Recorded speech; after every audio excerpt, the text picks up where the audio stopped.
I found my next guru in the form of air.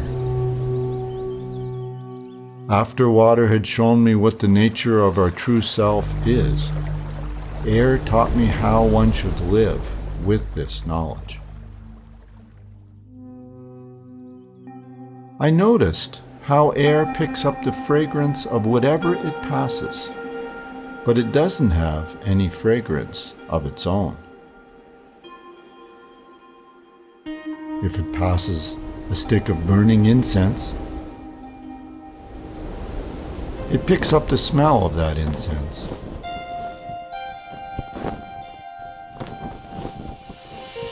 And if it passes a cow,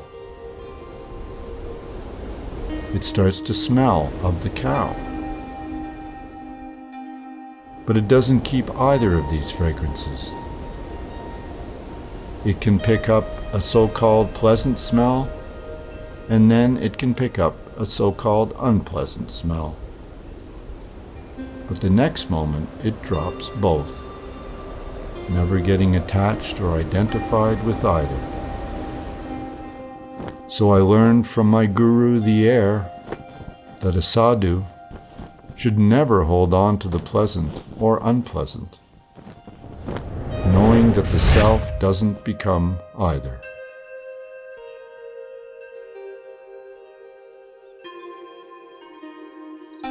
Thus, my dear King Yadhu, having noticed and recognized that just like the air, I had no qualities that could change, I became content and fulfilled, regardless of what came to me. Since joy cannot make me any different than I am, I do not hope for it, and therefore I never suffer disappointment. In the same way, since pain cannot take me away from me, I am not afraid of it. And I do not suffer any fear in anticipation of pain. I just let life move through me. I watch things come and go, but I remain ever the same.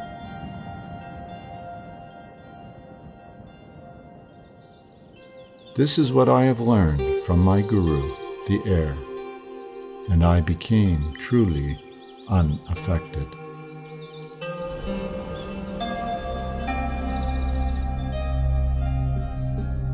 By the time the sadhu had finished describing his fourth guru, the sun was beginning to set and the evening was upon them.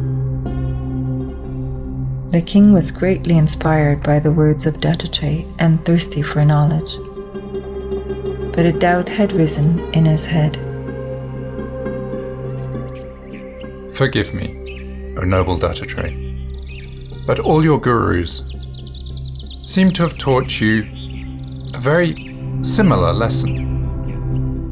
Indeed, this is true, because there are millions of teachers, but there is only one thing to learn: that you are unchanging, ever pure, and nothing can affect you.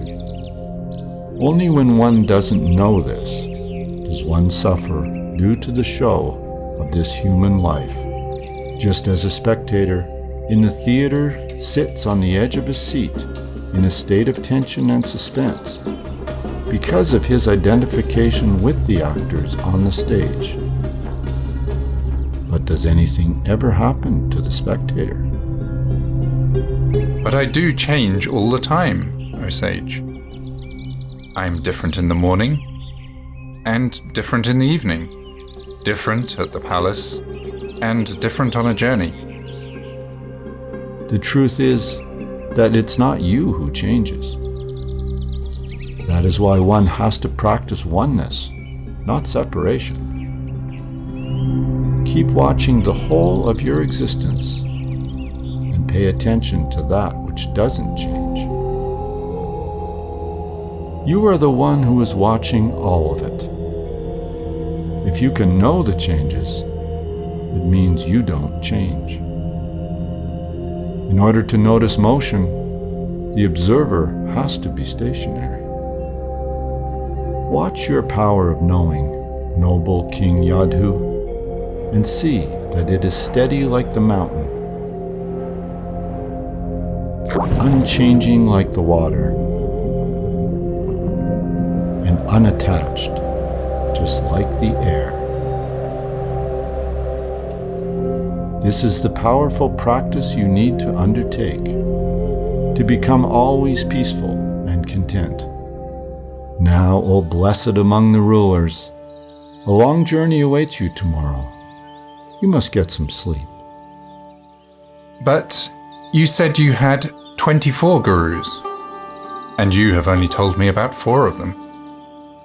There is no other place I desire to be more than right here, listening to the story of all your gurus.